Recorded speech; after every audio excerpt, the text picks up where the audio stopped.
Welcome to this sawmill. I am Tim, the miller of the windmill. I will tell you all about this mill later.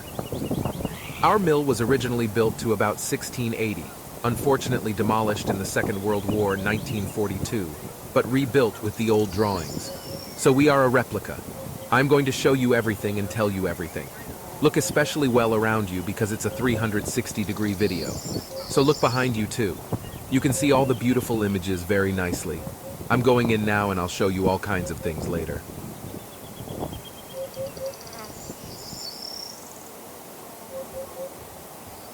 Of thick wood one cuts planks.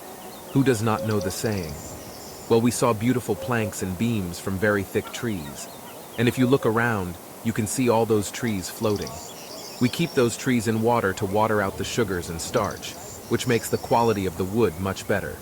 If you have a larch, for example, it will float for at least a year in the water.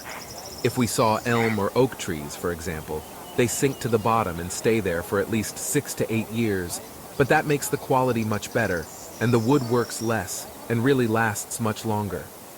When we start sawing that tree, it is dragged out of the water on this drag ramp. Out here, we peel the tree. That's because there is a lot of sand and dirt in your bark, and when that beam is finally peeled, we drag it completely bare inside where it is sawn. We're going to watch this.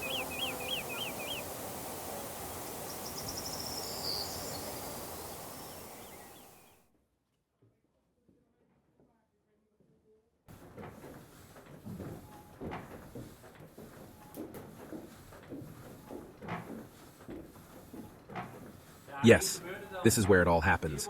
Here, the trees are cut into planks and beams. If you look closely at the sawing frame, and you will see that there are all sorts of wooden bobbins between the saw blades. These are the distances we can saw. If you want a beam that's 25 centimeter thick, we put a 25 centimeter chalk in between and a smaller one next to it, because we don't want any waste, of course, because we can still get very nice planks out of it. You can see very well that big saw frame goes from up and down. I am going to activate it for a moment because this tree is not lying on the ground, but on a very large saw carriage, and that carriage is also pulled forward by the force of the wind. I will activate it now, and what happens? Every time the saw frame goes up, then it pulls the sled with the tree forward by 1 millimeter. When it comes down, it starts sawing. Let's wait a bit before it starts sawing, and it is sawing millimeter by millimeter. 1 millimeter at a time means with a good wind 2 meters in 1 hour. There it comes. Can you see it sawing now? Very slowly that tree is being sawn into planks. And it seems very slow, but can you imagine before they worked with a mill, everything was cut by hand. I am now going to take you to the backside of the saws.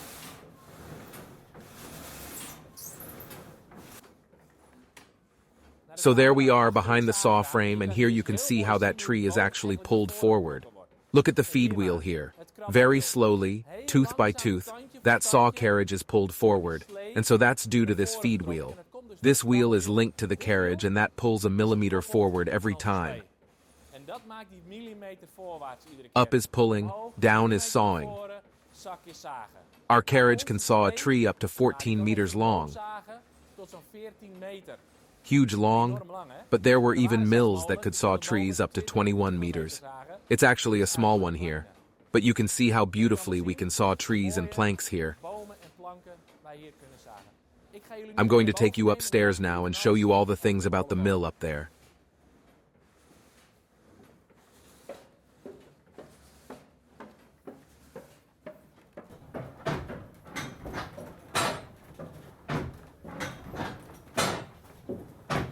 Well, there we are, at the top of the mill. So here we are in the sawing frame floor, and from this loft you can reach the gallery or gantry through the 3-level doors where we actually operate the mill.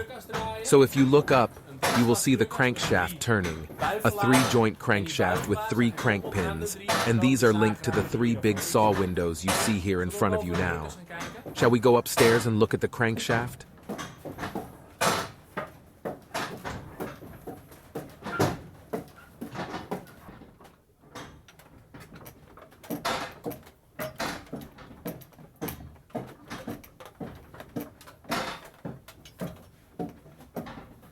There we are in the crank loft. So if you look around, you can see the crankshaft turning. The crankshaft is a 3-stroke crank that actually means every 120 degrees there is a crank. So there is always one saw frame going down, which lifts the next one back up, which makes it completely balanced, and that's why it turns so nicely. Beside you see the crank gear, which is driven by the lower wheel, and the lower wheel is coupled to the main shaft that goes up to the cab. And that's how the whole stuff is driven here. Well, I now go even further up.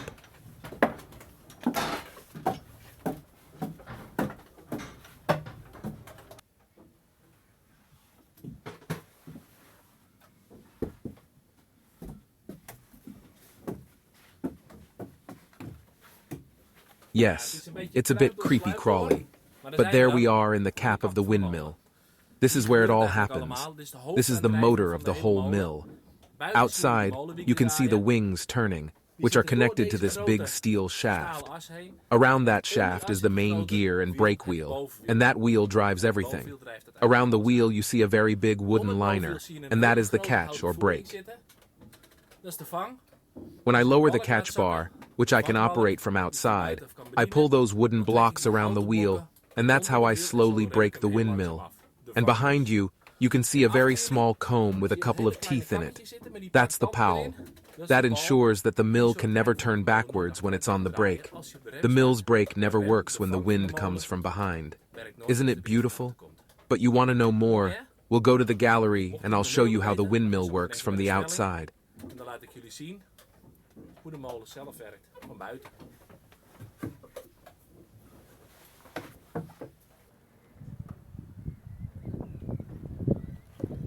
Yes, there we are on the gallery or gantry.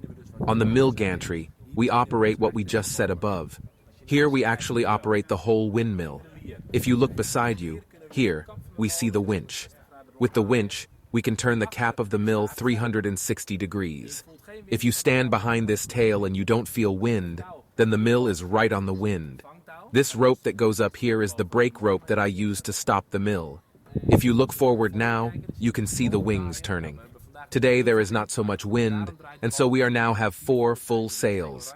Summer sails, 2 orange, 2 white.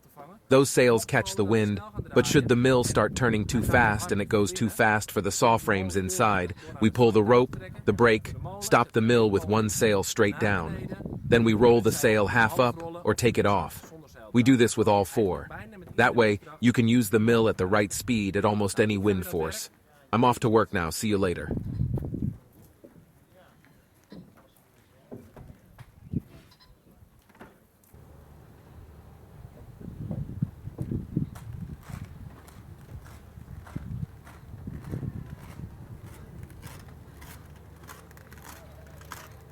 Well, that was it. The tour of the entire windmill. From bottom to top, and those are parts you can't normally see. And now I have been able to show you all the spots of the whole mill. I hope you enjoyed it. But, of course, the mill is also very beautiful to visit in real life.